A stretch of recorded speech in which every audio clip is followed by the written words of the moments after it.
MP Anwarul Azim আনারকে হত্যার পর আনোয়ারুল আজিম আনার হত্যাকাণ্ডের নেপথ্যে রয়েছে তার উত্থান।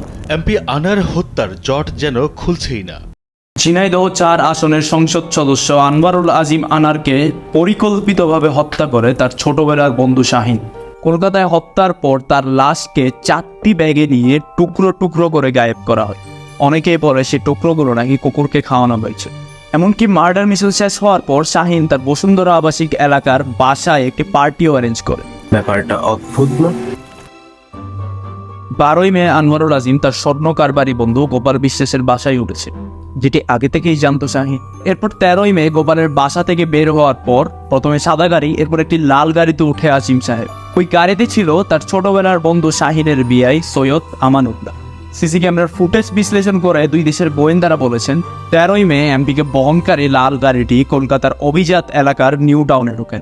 যেই ফ্ল্যাটে এমপি আনারকে কৌশলে ঢুকানো হয়, সেই ফ্ল্যাটে শাহিনের টাকা পরিশোধ করার জন্য ধমক দেওয়া হয়। এরপর এমপি আনারকে হত্যা করে টুকরো টুকরো করে 4টি ব্যাগে করে নিয়ে লাশ গায়েব করা হয়।